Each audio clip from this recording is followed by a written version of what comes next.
మదనపల్లిలో అతిపెద్ద fashion world SR shopping mall మార్చి 8న హీరోయిన్ మీనాక్షి చౌదరిచే గ్రాండ్ ఓపెనింగ్ 3 లక్షల వెరైటీలు అతి తక్కువ ధరలు.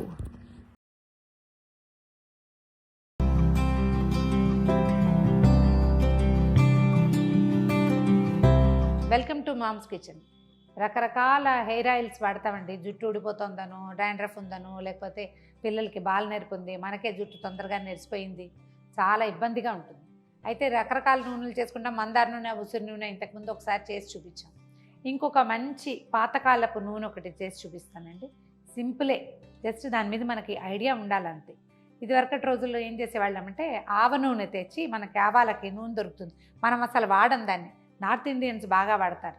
ఈ ఆవ నూనెలో గోరింటాకు రుబ్బి వేసి దాన్ని బాగా మరిగించి ఆ నూనె రాస్తే పిల్లల్లో బాల్ నేర్పిపోతుందని తెచ్చి చేసేవాళ్ళం. కానీ అది మడ్డిగా ఉండి పిల్లలు రాసుకునే వాళ్ళు కాదండి. ఏదో కొత్తలో రాసుకుని తర్వాత దాన్ని వదిలిపెట్టేసేవాళ్ళు. ఇక మేమే దాన్ని పారేసుకోలేక ఏదో స్నానం చేసేటప్పుడు తలకు రాసుకునేవాళ్ళం. కానీ పిల్లలు రాసుకోవటానికి ఒప్పుకుని మనకు కూడా క్విక్గా డిఫరెన్స్ కనపడేటువంటి మంచి నూనె చెప్తాను. హెయిర్ డార్క్గా అవుతుంది. మామూలుగా కొంచెం రెడిష్ హెయిర్ ఉంటుంది చూడండి, వాళ్ళకి కొంచెం ముదురు రంగు వస్తుంది. పిల్లల్లో బాల నేర్పు ఉంటే ఆ బాల నేర్పు తగ్గుముఖం పడుతుంది. అంటే తెల్లగా ఉన్న స్టాండ్స్ అన్నీ నలుపైపోతాయి అని నేను చెప్పను, కానీ కంటిన్యూస్గా వాడితే ఈ చుట్టుపక్కల ఉన్న జుట్టు అంతా చక్కగా డార్క్గా ఉంటుంది, బాగా నునుపుగా మంచి మెరుపు ఉంటుంది, చాలా బాగుంటుంది. 1-2 సార్లు చేసి చూస్తే మనకు తెలిసిపోతుంది.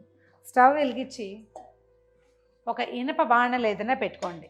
ఇలాంటి పనులు ఏమైనా చేసేటప్పుడు మనం వంటకి వాడే పాత్రలే వాడుకున్నా బాగా శుభ్రంగా ఓసారి తోమి ఆరిపోనిచ్చి మళ్ళీ తోమి అట్లా 3-4 సార్లు తోమేసి అందులో ఉన్న కారము, చింతపండు, రెసిడ్యూస్ ఏమైనా ఉంటే వాటిని పోగొట్టేసుకోవాలి. అవి ఉండనివ్వకుండా చూసుకోండి. లేదా ఈ పనులకు ఏదైనా ఒక ప్రత్యేకంగా హెన్నా కోసం అట్లా అట్ట పెట్టుకుంటాం కదా, అలా ఒక చిన్న పాత్ర పెట్టుకున్నా సరే. ఇది మనం దీనికంటే ఈ నూనెకి కొబ్బరి నూనె వాడకూడదు మనం, ఎందుకంటే కొబ్బరి నూనె సీజన్స్లో గట్టిగా అయిపోతుంది, మనకు అది పనికిరాదు. నువ్వుల నూనె చాలా మంచిదండి. కొంచెం ఆముదం కూడా వేసుకోగలిగితే బాగుంటుంది. ఒక 1/2 కిలో నువ్వుల నూనె చూపిస్తున్నాను నేను.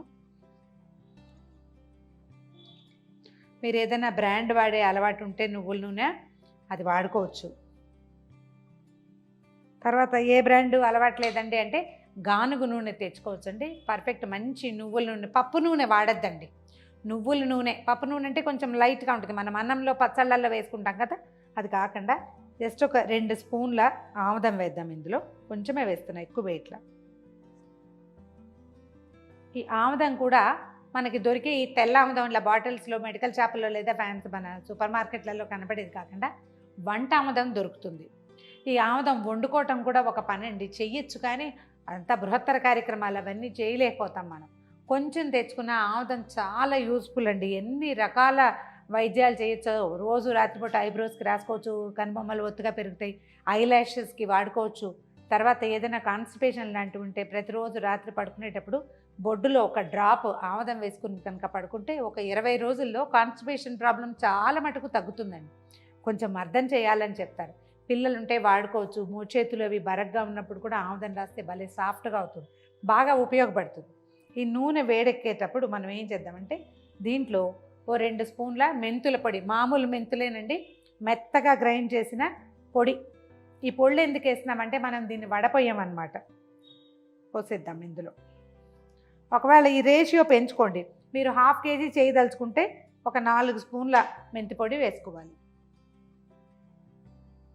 తర్వాత 2 స్పూన్ల ఉసిరిక పొడి, ఆమ్లా పౌడర్ దొరుకుతుంది మనకి బజార్లో.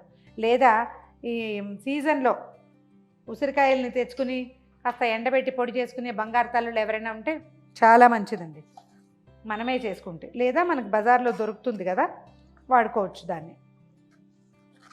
కొంచెం కలపండి. ఇందులో మనం మెంతులు గ్రైండ్ చేసి మెంతులే డైరెక్ట్గా వేయచ్చు, ఉసిరిక పప్పే డైరెక్ట్గా వేయచ్చు, పచ్చి ఉసిరికాయలు వేయచ్చు. కానీ నేను ఇలా ఎందుకు వేస్తున్నాను అనే దానికి ఒక ప్రత్యేకమైన కారణం ఉందండి. నేను అవి కూడా చేస్తా, ఇలా ఎందుకు చేస్తున్నానో చెప్తా.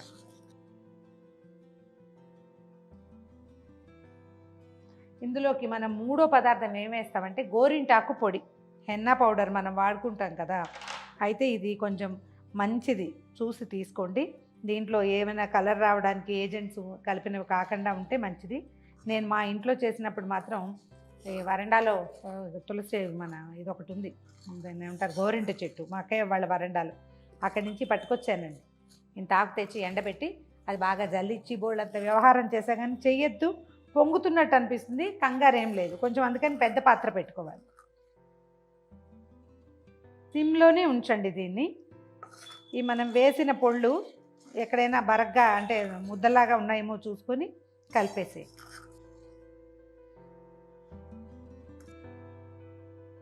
దీన్ని మామూలు మందార నూనెలాగా పొయ్యి మీద వదిలేసి పక్క వెళ్ళిపోకండి, దగ్గర ఉంటే 5 నిమిషాల్లో అయిపోతుంది.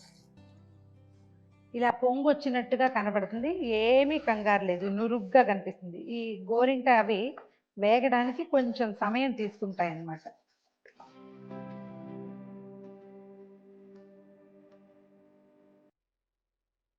మంచి నువ్వుల వాసన వస్తుందండి, మెంతి వేగిన వాసన బాగుంటుంది.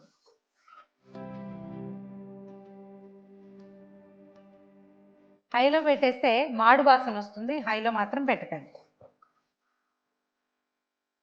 8 నుంచి 10 నిమిషాల వరకు దీన్ని స్టవ్ మీద ఉంచితే సరిపోతుంది.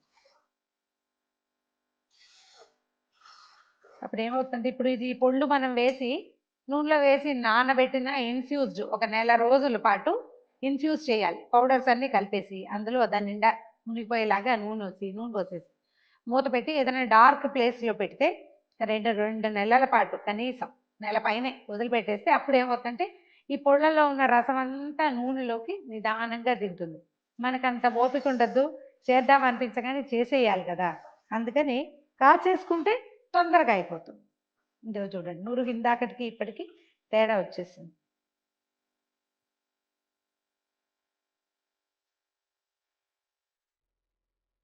మనం ఈ నురుగుని కదిపినప్పుడు మనకి నూనె జాళ్ళు కనపడాలన్నమాట అడుగున. ఇక చూడండి కనిపిస్తుంది కదా, ఇందాక కనపడలేదు, ఇందాక అంతా నురుగుగా ఉంది.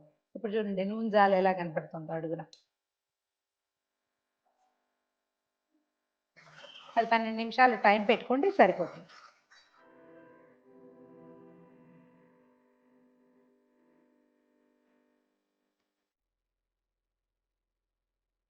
నురుగంతా పోయింది, మొత్తం నురుగంతా పోయి నూనె తెరులుతూ కనిపిస్తుంది మనకి. ఎంత డార్క్ కలర్ వచ్చిందో చూడండి.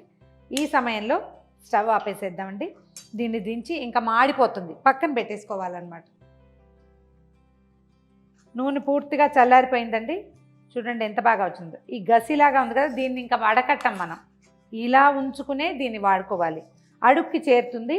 ఈ రాసుకునేటప్పుడు కొంచెం అలాగా, ఇది ఎట్లా అంటే నూనెలో చెయ్యి ముంచి రాసుకోవాలి. మామూలుగా మనం ఏం చేస్తాం, వాటిలో చేతిలో పోసుకుంటాం. ఈ నూనెకి మాత్రం స్పెషల్. చూడండి ఇందులో పోస్తాను, అప్పుడు మీకు కనిపిస్తుంది క్లియర్గా.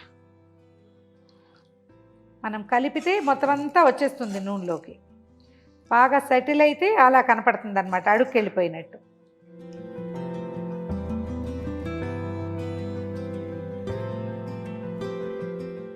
ఇదిగోండి మన నూనె.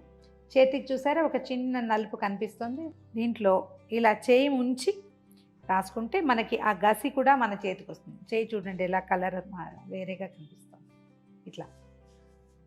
ఇది మనం ఏంటంటే ఇందులో వేసే పదార్థాలు సాధ్యమైనంత మెత్తగా ఉండాలి.